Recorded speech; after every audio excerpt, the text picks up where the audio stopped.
until that happens, we've been taking a look at position groups for the Seahawks. Each position group, what kind of shape they're in, who's coming, who's going, who should stay, who should leave, and we take a look at the cornerbacks right now.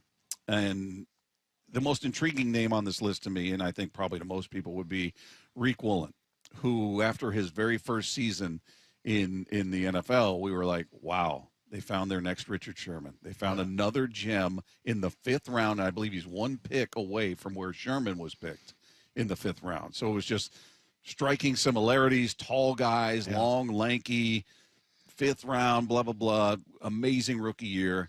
Second year, took a step back. Wasn't what you were hoping for. Last year was a bit uneven, I guess is how I would describe it. I don't know how you feel about his season. There were moments where, yes, there's that guy, and then there are other moments going, is he going to try to tackle that guy, or what happened on that play there? Or it just some of those head scratching moments where I remember coming to you off the air, Dave, going, look at this play here. What's happening? What's he doing here? Yeah, you were coming to me and holding me accountable. That's right. For his. I demand answers. Yeah, yeah. You know, it's funny. Because we talked about how he probably should have been Rookie of the Year. Mm-hmm. You know, I was thinking about this the other day, because if you voted for Devon Witherspooon for the Pro Bowl this year, there weren't very many stats. There really weren't. I mean, but if you watch him play, that's how you know. So going back to Riq Woolen, you know, he had 6 interceptions his rookie year, and then he had 2 that you can always tell when he thinks he could have had it, and he could have when he puts his hands on his head, but there could have been 8. And so we were like, how in the world, you know, are we? But if you were to go, and I went back and watched Sauce Gardner, he is amazing. He really is. And it's the same thing. I'm like, he didn't have the stats. We didn't really watch him, but again, stats don't always tell the story. And you watch how that guy plays corner, and he's amazing. And so, you know, I think maybe there was, even though he got the 6 interceptions, and maybe, you know, we expected a little bit too much from him. Mm-hmm. You know, Sauce Gardner is just incredibly refined, really good. And, you know, like I said, when you watch it and you know it, you're like, wow, this guy's really good. It's like watching Devon Witherpsoon, pretty much. So, yeah, I mean, I think he probably just, you know, had a good rookie year. And maybe, I don't want to say he stumbled into some of those, but maybe he was just in the right position. I'll tell you what, though, he made a play this year that in the press conference afterwards, I can't remember if it was Miami, maybe it was the Broncos, but he picked off an over route, which he was man-to-man, and I can't remember who the receiver was. He was fast as heck, and he was able to run him down and catch it on the other side and get an interception. So he definitely has some talent. I just think he needs to maybe have a little bit more discipline. I'm not as worried about him as maybe some people. I think he can be physical. I've seen him do everything he needs to do. But, yeah, I mean, I don't think that there's anything wrong there.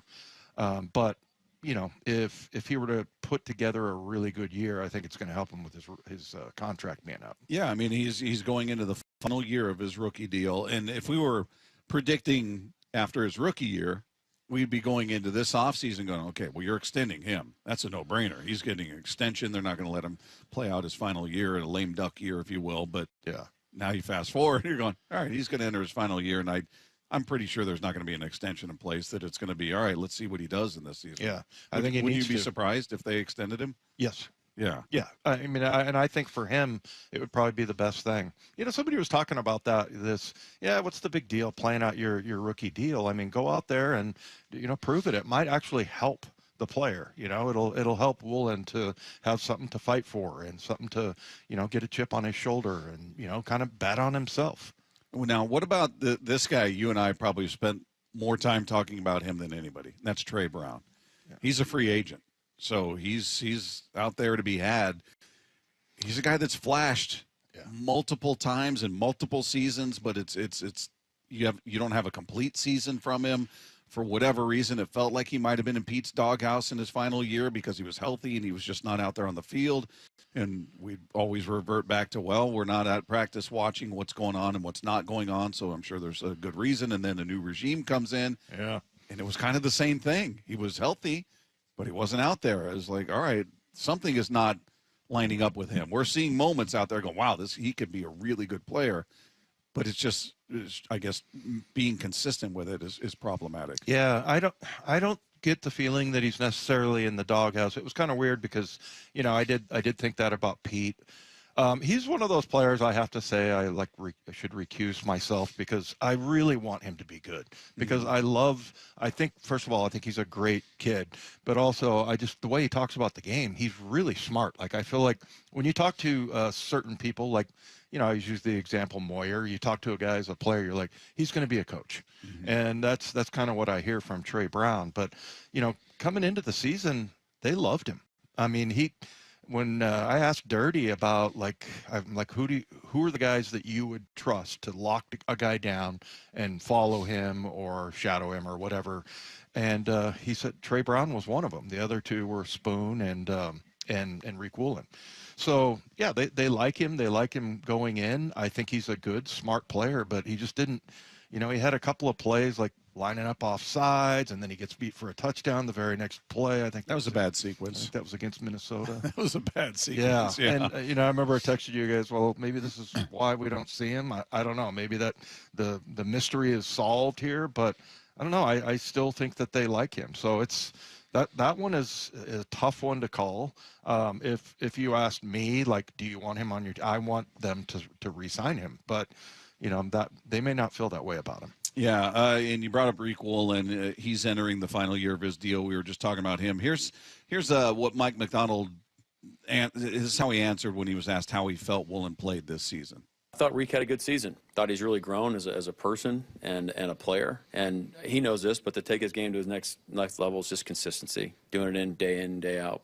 Down in, down out. But I think he's a heck of a player. Excited about his future. He's a fun guy to work with. Just a great energy in the building. Great energy for our football team. Kind of like a unicorn with his skill set. So he's a fun guy to work with, and we're excited about.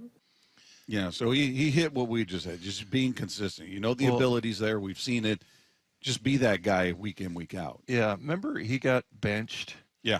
And so that was because of something that either happened in practice or whatever, but that's what it is for him. I think it's just a matter of it's being a pro. And being a pro is you come every single day and you're focused and you work hard and and I don't think he has a work ethic problem, but I mean, it's just doing the right things. And that's kind of what I hear from Mike McDonald there. The other guy is a no-brainer. I think we've repeated this over and over and over. I think he's been their best player the last 2 years on either side of the ball, and that's Devon Witherpsoon. And to solidify that opinion, you and I had a chance to catch up with Ernest Jones, and he talked about Witherspoon, and I thought paid him a very unique compliment. I've never had since I've been in the league, like a favorite player in the league, like, oh, that's my favorite player. Devon Witherspoon is my favorite player. Like, I'm amazed watching the stuff that he can do, the way his body does the things that he does. I think that's unique praise to say, I've never had a favorite player. That is my favorite player. That's really descriptive there. Like, he gets his body to do things that other people can't do. I feel like it's his brain. His brain works so fast that like his body kind of follows it afterwards. And I was calling him Gumby because he can bend and But you look every once in a while and watch. There's are times where he's not like super sound, and yet he makes up for it just by his athletic ability. And then, just like I always say, he's unblockable. And the reason why, there's no target. The target is always moving. And so, you see receivers trying to block him and they can't. And so, the biggest tragedy would be that his size catches up with him and he has injury problems, but I haven't really seen that. And the only time I saw him get hurt was on the play. I did a football 101 on it where I compared him to a cat, like chasing a bird. Like his whole body, like his toes were pointed, his feet, his fingers were all the way out. He was entirely stretched out, like as far as you could be to knock a ball down. And then he ended up hurting himself on that play. But it's just that kind of effort and the way he moves around the field. It's unique, man. I don't think anybody has what he has. So yeah, he's just he's energy guy. He's constantly talking. I was telling you guys when I was coming off the field with the Rams, I turn around and hear the DBs and people are booing him, and he is just nonstop talking, nonstop, and like spinning around as he runs and talking crap to the fans, and just, oh man, crazy energy on that guy. And then Coach Mike McDonald was asked if Witherspoon is the best pound-for-pound defender in the league. That's where my money's at. Like I said after the game, when you have guys on your team like that play absolute to the wall every time, we talk about shocking effort. He plays with shocking effort. You know, you turn the tape, you are shocked when you watch Spoon play. If I'm on the field with him, how could I not step my game to the next level? How could I not play with that type of energy? It's just impossible, you know. And that's when we talk about like force multiple. That's what it means, you know. You're positively affecting everybody around you as well, just by, you know, talking about being leader and like you're vocal. And Spoon, he's asserted himself more, and he's growing like heck, but he's doing a phenomenal job. But he's not like the rah guy all the time. But he's got a certain standard, and he has certain expectations from his teammates, and he backs it up by the way he plays. Shocking what effort. He force multiple? Is that what he said there? Yeah, shocking effort. I have to ask him what that means. Yeah, I love that. But yeah, I mean, he there's, you know, when we talked about it, like if you're in the film room with him and you are jogging next to that guy, yeah, I mean, he lifts everybody else's play. You know, it's like, hey, I want to play like that. And it's really a conscious thing. Like there's times where I saw myself like jogging on the field, and I'm like, it's not because I was lazy. It was because I was like watching the game.